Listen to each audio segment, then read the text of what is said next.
Okay, let's get started with Learning Objective 1-8, Scientific Notation.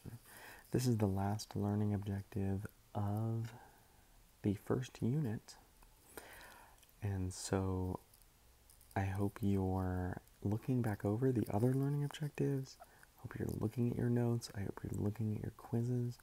I hope you're seeing how the two are connected and trying to identify the places where you need more practice. Because that's what studying is. We're laying out for you the concepts that you need to know for the test, and you just need to be figuring out what about that you know and what you don't. And then fixing it as best you can. And if you're struggling with something, do some extra practice with it.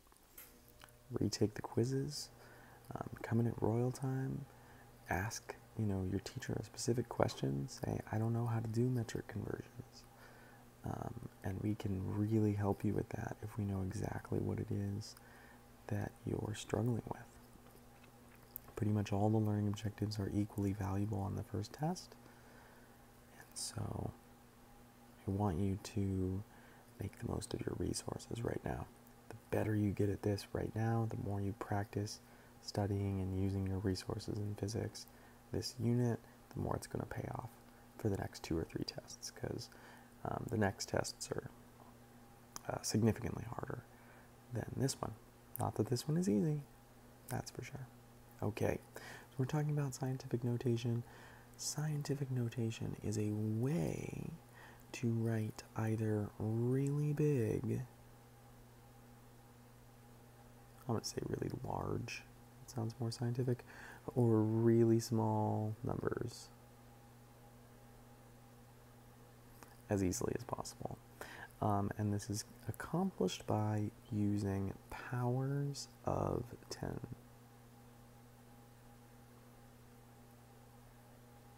Pardon my handwriting there, but that does say powers of 10. Powers of 10 means things like 10 to the first, which is 10, or 10 to the second, which is 100, or 10 to the third, which is 1,000. You get the idea.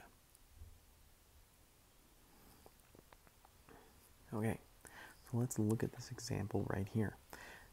This number is 299 million meters per second. That is the speed of light. It travels 299 million meters every single second. Now, what we're going to do is we're going to take that number and we're going to identify basically 2 pieces of information in it. The first piece of information are these values that are right at the beginning, 299.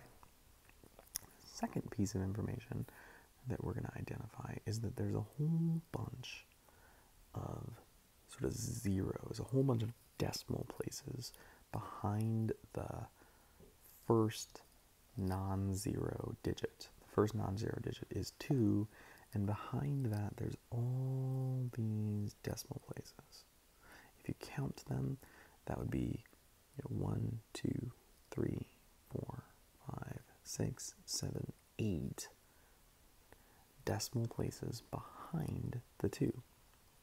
I'm representing that over here as a number with 8 zeros. You can see them right here. 1, 2, 3, 4, 5, 6, 7, 8.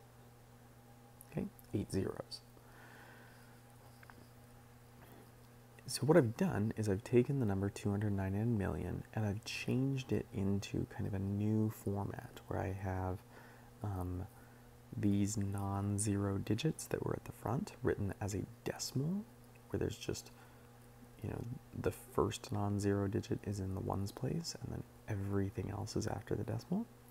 And then I am showing that this value, 2.99 times 100 million, is the same as the actual speed of light, that number. Okay? And that's basically what scientific notation is. But I'm not going to leave this written out, because if I do that, then, well, what I've done is just make it all longer. So instead, I'm going to replace this value, 100 million, with a power of 10. And I'm going to say this is equal to 10 to the 8th. Okay? Because this exponent essentially tells you how many zeros are going to be in that number, right? Same thing. All right. And then this just stays a number or a decimal like that. So this is scientific notation. Instead of writing 299 million with all those zeros, we can just write 2.99 times 10 to the 8th. Okay, this actually gives us another piece of information that's a little bit harder to see, which is that by ignoring all these zeros, we're saying that they aren't actually significant. And the truth is, those aren't actually zeros. I rounded them off. And so the scientific notation also gives you an idea of where you rounded. It tells me that I rounded to this hundredths place. Okay. So that's how it works with very large numbers. We're going to quickly do a really small number, and then we'll do some practice. So in order to use really small numbers, it requires a negative exponent. All right, so let's go through this quickly. In this case, I have my non-zero value, which is just the 1 right here. And then I also have all of these zeros. 1, 2, 3, 4, 5, 6, 7, 8, 9, 10. There's another 0 right there. And so what I'm going to do is I'm essentially going to just write my non-zero number, which is 1, and I'm going to multiply that times a power of 10 that tells me how many times to move the decimal. So if I have just 1, the decimal is back here, right behind the 1. So we're doing 1, 2, 3, 4, 5, 6, 7, 8, 9, 10 spaces to move the decimal. So this is going to be 1 times 10 to the negative 10th. Okay. Notice a couple things here. There were 10 zeros that I highlighted in blue. So you could use the number of zeros, including this one in front of the decimal, to figure out this value. Or you can sort of hop the decimal over like you would in metric conversions. Whichever way sort of makes more sense to you is actually okay. I think hopping the decimal over is probably the better way of doing it.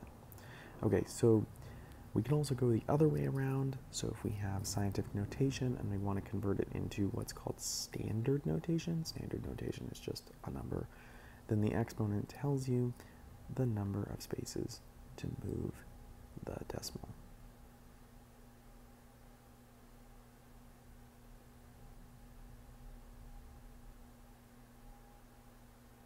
Okay, so here we go.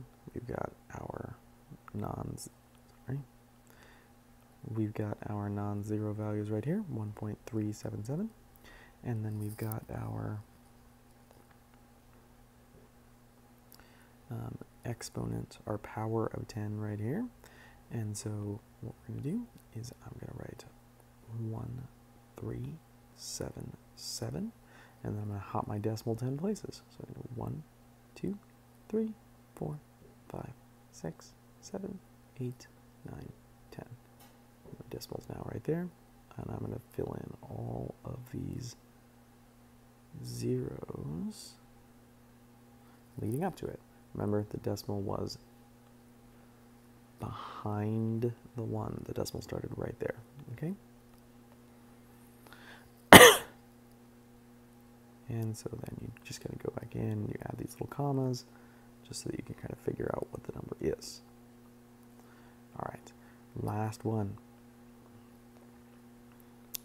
Here's our non-zero digits right here. Well, actually some of them are zeros, which is okay. And then we've got a negative decimal. So again, I'm just going to write this out. I'm going to give myself a bunch of space in the front though, because I'm going to move the decimal to the left. So I've got 1, 0, 0. The decimal was right here after the 1, and I'm going to move it six places to the left. 1, 2, 3, 4, 5, 6. Decimal's right there. Add a 0, and another one, and another, and another, and another, and maybe put another 0 in the front, just because we like to do that. And there's your answer. Okay, so that's scientific notation. It's just like metric conversions in that it is